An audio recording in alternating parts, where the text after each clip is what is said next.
There's so much richness and detail to these characters. It's very cool to see and hold some of these props as we develop them in our hands. Wardrobe, what the props are, all of that helps you dive into the character life. As an actor, it just gives an extra level of authenticity. Because we're dealing with the coolest, edgiest people around, each one of them has their signature look and props that they use. These characters are so iconic, and people have lived with them for so many years. All of these things are carefully chosen, carefully designed, and have a very important role in this movie. I was invited to fly to Toronto to meet with David. They basically showed me concept work, some of the art department illustrations. They showed me Kate Hawley's awe-inspiring costume concepts. Props and costumes worked together really closely. It was a great head start for me. The characters were so well developed at that point. I started to imagine designing the props right away. For instance, we were trying to come up with a concept for the Joker. What? He's a tactile person. He likes to have the most cutting-edge weaponry. This looks neat. The utensils that the Joker has, whether it's his handgun or his razor blade, has jewels or gold inlaid in it because he's that kind of guy. The accoutrements certainly made an impact. Those little things, I think, help build the reality. When you dive into these worlds, your imagination is just lit on fire. Come on, man. Deadshot was a challenge because there was a lot of reference material to go by. There was a lot of different comic book versions of the wrist magnum. The directorial encyclical that David sent down is that everything had to be real and operational. For example, Deadshot's wrist magnums, they were saw Glocks that actually would fire real bullets if somebody was dumb enough to put one in there. Here we have Deadshot's wrist magnum. Deadshot's wrist magnum is based on a blank firing Glock. As he clicks this button, it's firing the magnum.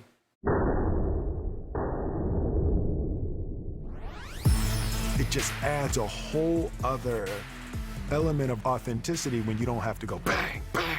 You know, when you actually point it and you feel it. Fire!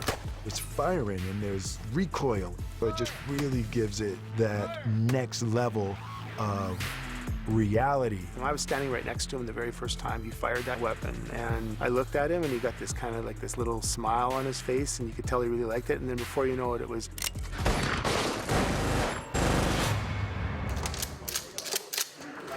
David is an extremely knowledgeable gun person. He really knows his stuff. It's not a big deal to make a gun work to the layman, but to someone who knows weapons and someone who knows props, they know that it's a very tricky thing. Here's our next evolution of carbine. This is great. Kind of like an old bolt carrier group. Go with that. Okay. I mean, if you can give me this weapon, we're in good shape. Yeah, take it. Everything was done and built to look as though it was absolutely brand new, and then we have a tremendous scenic department that would then come and make it look like he's been carrying it for 3 years. It's chipped and it's worn, and really it's just exactly the way that David wants it. It's a very authentic looking weapon, considering it's a weapon that really is totally a fantasy piece.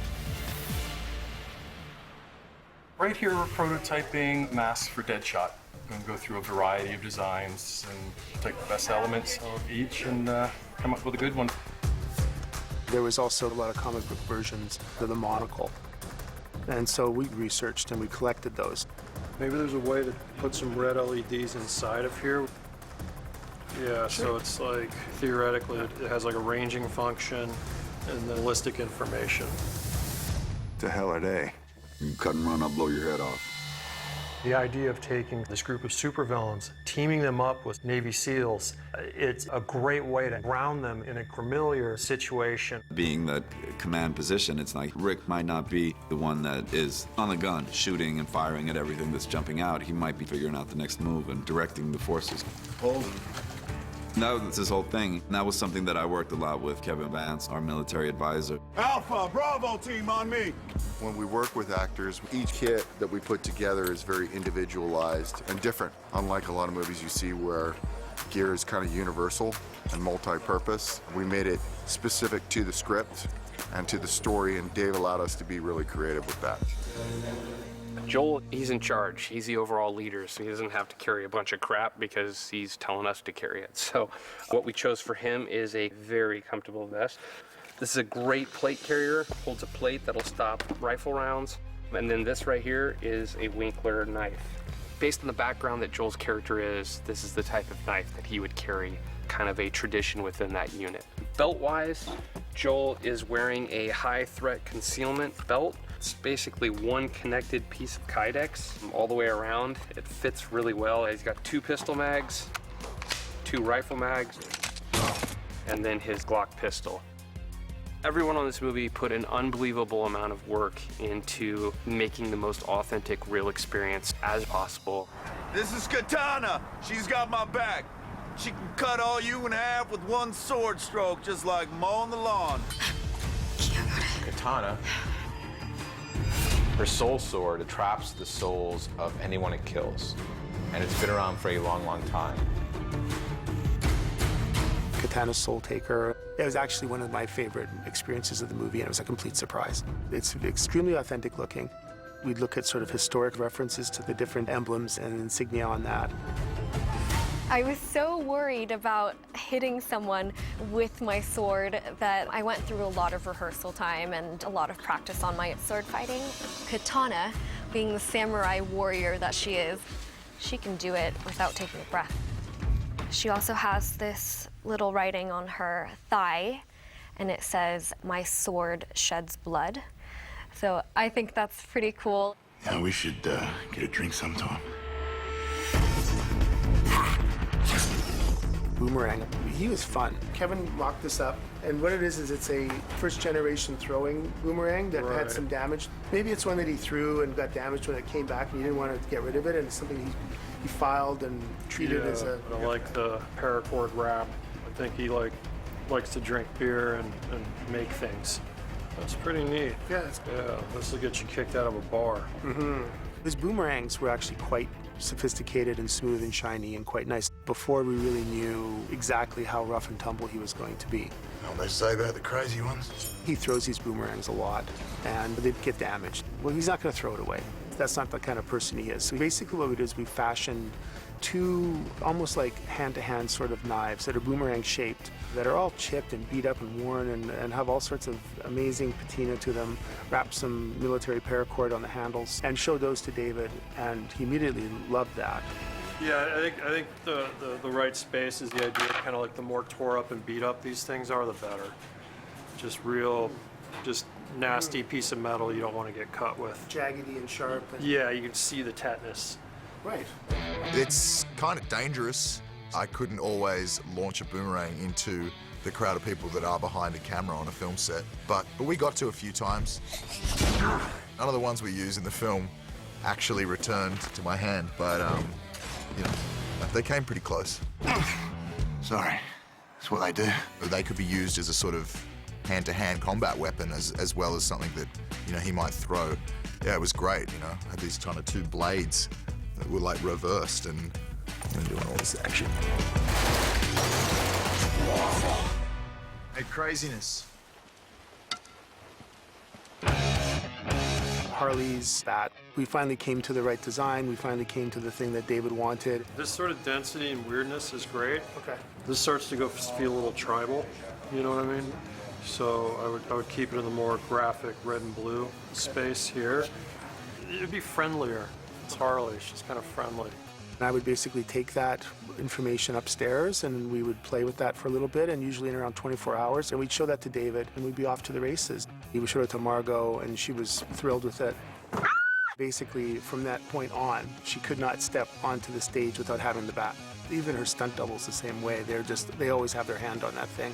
There's nothing the prop man wants more than the actor to attach themselves to something that you've built for them. So Anna, in costumes, was coming up with the language, the Harley language. Oh, that looks great. Mm-hmm. Do you like BAM?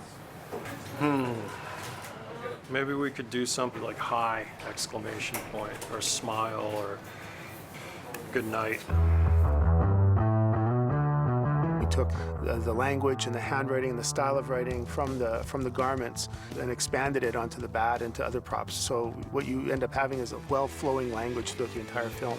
It goes from costumes to the props to other areas, and it all makes sense. Max.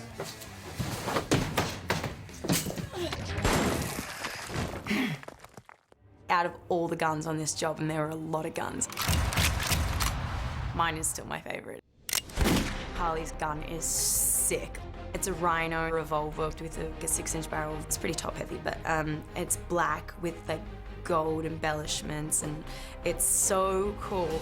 And I mean, the tiny details on it that you probably won't ever see on screen, but there's love, hate on the cylinder where the bullets are. It's like love, hate on each one, like a smiley face and evil face. So you never know what bullet you're gonna get. There's little diamonds engraved in all over it. There's HQ on it. There's just a work of art. It's so cool. Oh, relax. I like the way it looks. I like the way it all kind of flows together, and there's cohesive looks to things. And I mean, it was very satisfying. As a prop guy, you know, it's a dream come true. Good work. You know, making this kind of film, there's a lot of R&D that goes into this. It's important to have the details right, to honor the world of the comic book, and at the same time, to engineer these amazing objects to be able to use them on film. Something tells me a whole lot of people are about to die.